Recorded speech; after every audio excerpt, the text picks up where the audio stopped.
Mami, kain tayo. Kain po. Kain tayo ta. Sige po, sige po.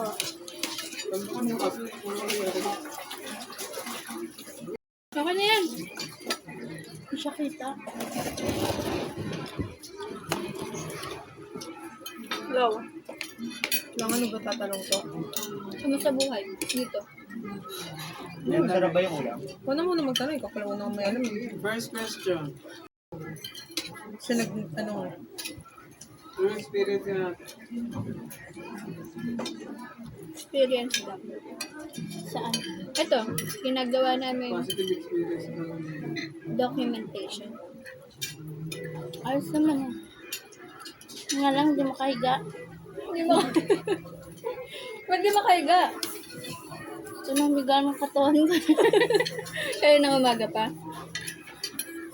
Kamusta naman buhay dito? Ayos naman. Ilang years na kayo naninirahan dito? Since birth. Ilang taon ka na ba? 22. So, 22 years na. Buong pamilya nandito?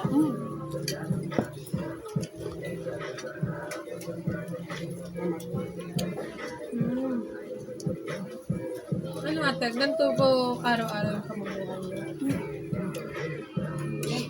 Simple lang. Simpleng buhay pero masaya mo ate. Kasi kompleto, pamilya. Mabanggit nga pala sa pag-aaral. Di ba nabanggit mo na next step ka ng pag-aaral? Anong naging dahilan kung bakit ka next step ng pag-aaral? Yung time na yun kasi si Papa lang may nakapagbigay, gano'n. Eh, yung lola ko nasa Malabon. Papadala lang siya pag meron, pero pag wala, hindi talaga kaya. Kaya nag-stop ako. Hindi naging dahilan talaga. Ano ka nag-stop? Grade 9. Hindi ata may rinig nung Mike. Dinigyan. Grade 9, bata ka pa nung 16. 16 years old. Nung 16 years old ka ate, di ba nag-stop ka po kamo? Ano pong ginawa niyo dati? Nag-stop ka. Anong naging... Tulong lang dito sa nanay. Gawain ba ako? Nagawain bahay lang. Bantay sa kapatid. Ilang taon ka nung nagkaroon ka ng anak? 18. 18 na. Kamusta? Mahirap maging Bata na. bata. Bata na naman. Nakakaya naman. Nakakaya. Nakwento mo na yung daddy mo is na nakulong nga. So, anong naging lifestyle nyo after that situation? Parang ganito lang din. Ganun lang. Normal lang? Normal lang. Pero may nawala. Ganun lang. Hindi naman. Ano lang. Nawala lang yung ano niya ba? Kapag may Presence ganyan. niya? Oo. Nakakamiss na. Parang iyak pa siya. Sobra. Kasi pagka ko po, hindi pwede yung gigising ka ng tanghali, wala kang gagawin. Pag nandito yun, dapat kailangan nakilas ka. Ayun talaga yung nagturo. Lahat. Lahat. Strict parents Kaya talaga siya. pag na ano, pag uwi niya ulit dito, ngayong taon, hindi na pwede yung gano'n. Kilos ka talaga lahat. Kailan po siya makakalaya? Mga ano, December, dito na siya. Pwede mo bang makwento kung bakit nakulong yung daddy mo and anong nangyari that time? Ano? Nakain kami dyan. Nung hindi namin alam na may nagtitik-tik na dyan na ano, mga pulis ganun, sa bukid. And pagtapos namin kumain, nagugas siya ng kamay. Siya ang nakita, siya ang pinuntahan, siya ang hinuli. Parang ano lang, no? Parang may mahuli na lang kasi Oo, kasi wala yung target nila. may investigation sila that time. So parang nadamay lang yung tatay mo ate. Anong Damay talaga. anong naramdaman mo nung time na ganun yung nangyari? Hindi ka ba, syempre? Pero buntis kasi ako. Buntis ka noon. Ilang months yung ano mo? 5 months. 5 months. So, anong nangyari nung time na yun? Ano naman, maayos naman siya dinala eh. Nilagay sa... Maayos naman siya yung lakip. Ganun. Maayos naman. Hindi naman siya yung... Hindi mo siya hindi nag- Thank God pa rin. Kasi di ba yung iba, ayun parang diludukot na lang tapos sa iba dinadala. Di ba may ganon? Yung iba pag nagdaman, pinapatay niyo ba? Pero maayos naman si mama yung daddy. Maayos. 2 beses na nakulong si daddy mo. First nakalaya, and then ngayon makakalaya din siya ngayon. Ayaw niya kasi ng piyansa. Kaya binubuo niya. Gusto niya yung... Oo. Kasi pag piyansa, pwede kang balikan. Kasi alam nila na may pera ka pang piyansa. Parang dyan sa bukid ka, binabalik-balikan. nangyari na Nagpapiyansa din. kasi sila.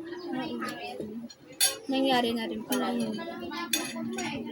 Nung una ate, di ba sabi mo pangalawang beses siya nakulong niya. Nung una ate, bakit siya nakulong? Pwede po ba nakulong? Sa hotdog, nagamit siya. Na ano talaga yon. Yun nga lang, sinungaling yung mga nahuli sa kanya kasi ang nilagay nila, 10 gramo ba? Nagbebenta si Papa. Ganun. Pero usually... Nagamit lang. Nagamit lang. Dapat rehab yun, di ba? Hindi. Hindi. It's depend. Kasi ang rehab, ikaw mismo magdadala sa kanya doon para magbago ka. Ang kulungan, pulis mismo ang huli sa'yo. Kumbaga niya-investigahan ka na nila, hindi mo alam. Pasikreto. Parang Minsan, Parang pag intentional. kung Kapag kunyari, sa- ikaw target nila, magpapapunta sila ng hindi mo kilala, bagong tauhan, ganyan. Pero hindi mo alam na pulis siya, yun, ganun. Ano nang naging income niyo after? Di ba nga sabi mo? Ito lang, Daddy yung paupahan lang. Paupahan, tapos nagkakatrabaho din naman, lingguhan sa akin. Ganun. Magkano yung naging kita niya sa ano? So, Okay lang siya yung buwanan kasi yan. Na nasa 4 din.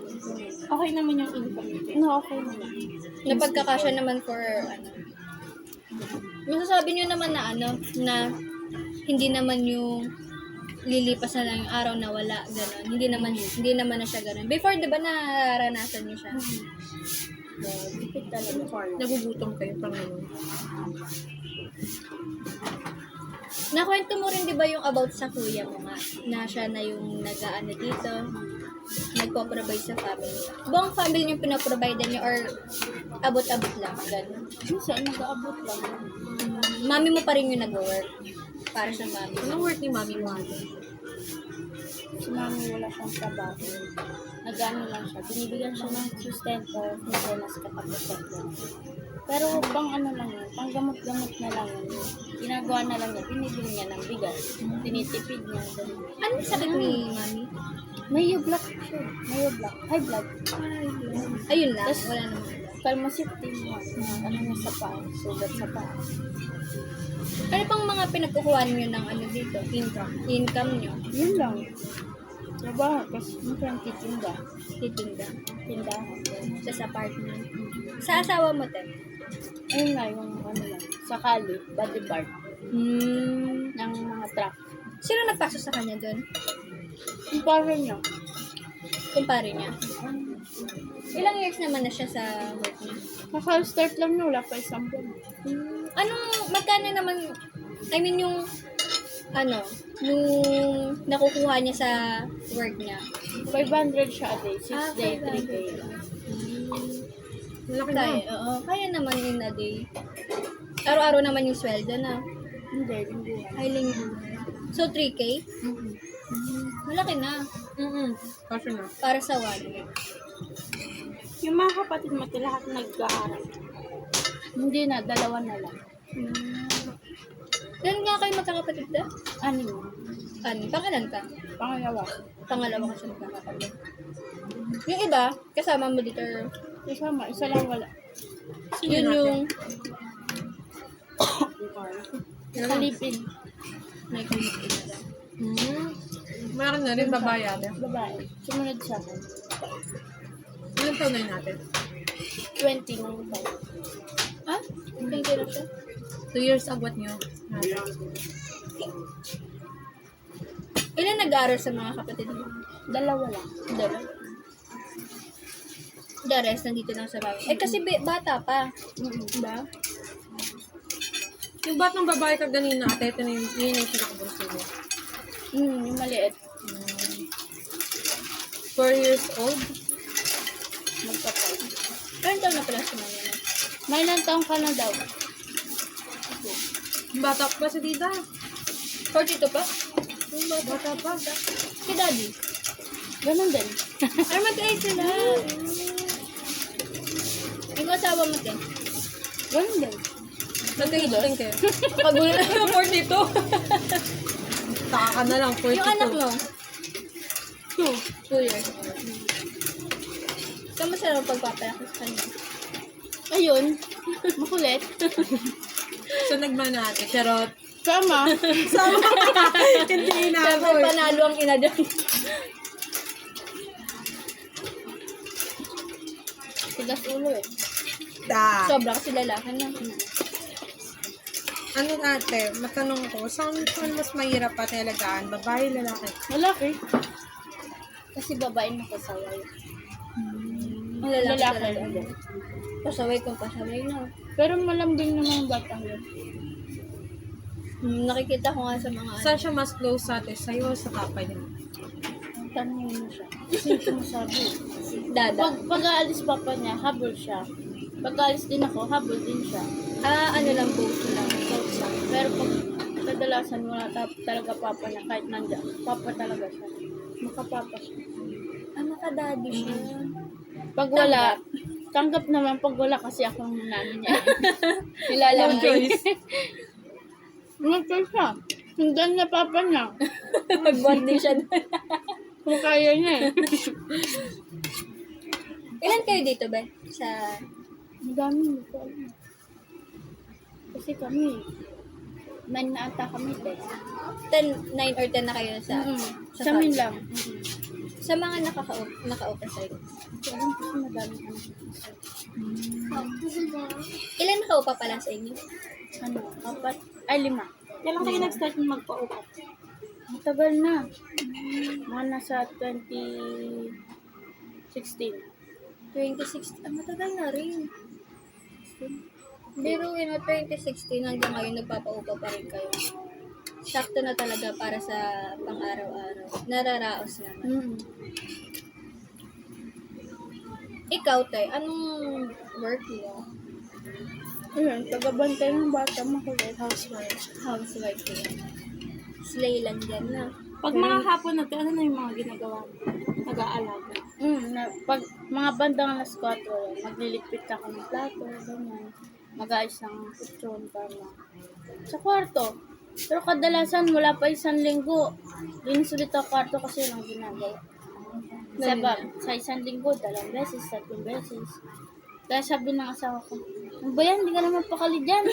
Kaya lipat-lipat na lang yung ano. Ligpit ka dito, ligpit doon. Ayun na lang kasi nag-routine eh. Kung di mag-aalaga, maglilinis, gano'n. Ano? Sige, sige, ate. Dami po. Lahat naman na nakakain. Dami pa nga. Para pa Sa'yo, apat lang. Malima mo kasi. Kaya na yun. At least di ba Hanggang gabi na nakakain yun tayo. natin. Hanggang bukas pa nga yun. Kalis na ito bukas. Ayaw mo pa kalagal suka eh. Okay lang, masarap pa. Masarap naman. Ano yun ate? Pag sa pagluluto, tuka mo talaga lahat. Tuka mo.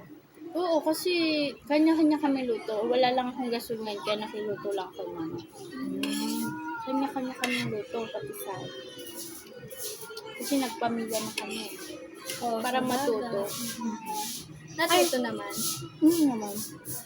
Maubos nga yung bigas ko kagabi. Huling sain.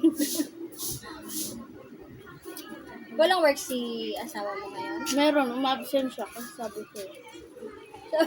Bakit naman sinabi niyan? Tatabasin na kami.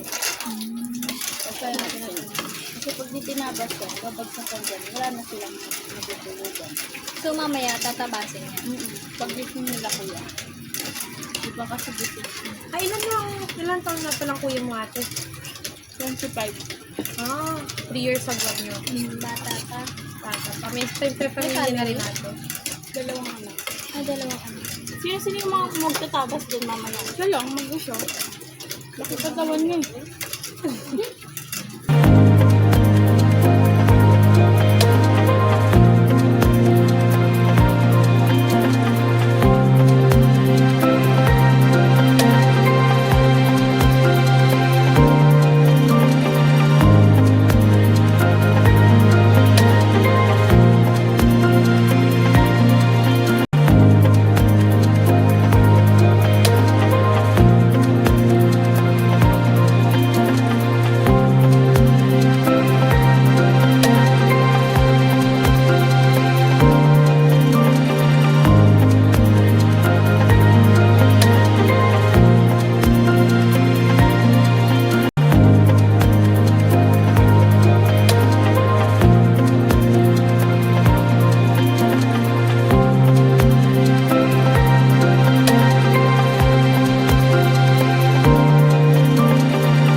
Naglalaba ka, ikaw na rin nagbubomba, tapos ikaw na rin po yung...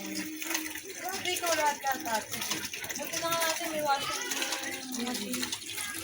machine ka mo. Naglalaba ako rin yung pangalan pa na talagang napakaloka pa nga din. Ano ko yung pangalan? Hindi nakakasya sila din. Kaya din sila. Tulong ba yung washing machine? Kaya ito sa washing machine ko. Tapos kasi talagang ulan natin. May sa amin.